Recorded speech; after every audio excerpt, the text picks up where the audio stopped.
Andrew, thank you for having us today at Industry City. Great to have you, Max. Andrew, what is it about design in Industry City? There's so many designers and homemaking goods stores that have popped up here. Why? Why are so many?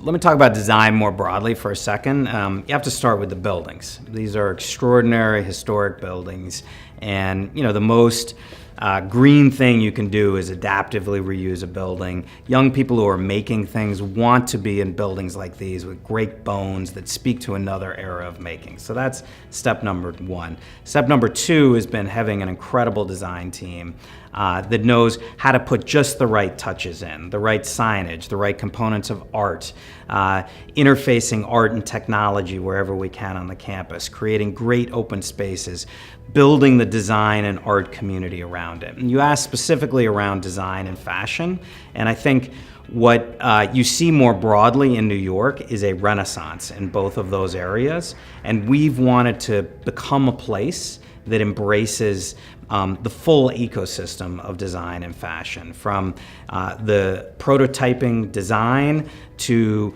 the wholesale manufacture to the retail component. So part of the reason a Design Within Reach or an ABC Carpet wants to be here is because they want to be in this ecosystem of creativity and makers, where much of the designing and production happens on upper floors. They're now selling it on the ground floor. Now, that's not true for every product, but they want to be in that environment.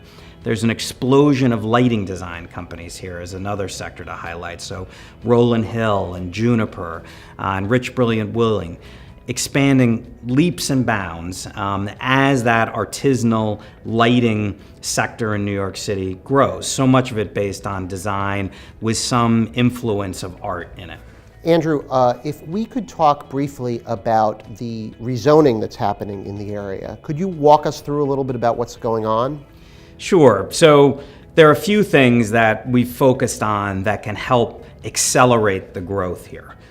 So we've been working with the city to get the streets surrounding here rebuilt, and the community's been powerfully active in calling for streets to be improved, streets that haven't been touched in 100 years. So a lot of that will be happening over the next few years, including bringing the Greenway down here. We're working with the local community and with the city's EDC to hopefully bring ferry service at some point in the future.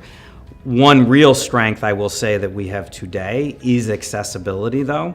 We're just 5 minutes from downtown Brooklyn to Union Square, 25 minutes. We've got the NR and the D just one block from Industry City, so that's a real competitive advantage for us. When we looked at the possibility of zoning, and typically when people say zoning in New York City, it means you want to put a lot of housing somewhere, and it's very controversial over levels of affordability. We're not doing any housing in our rezoning. What we want to do is take it from a heavy manufacturing, an outdated zoning category from the 1950s that looked at incredibly noxious things like tanneries and chemical plants, change that base zoning to a light manufacturing, and then give us the flexibility to do 4 things within an innovation economy district.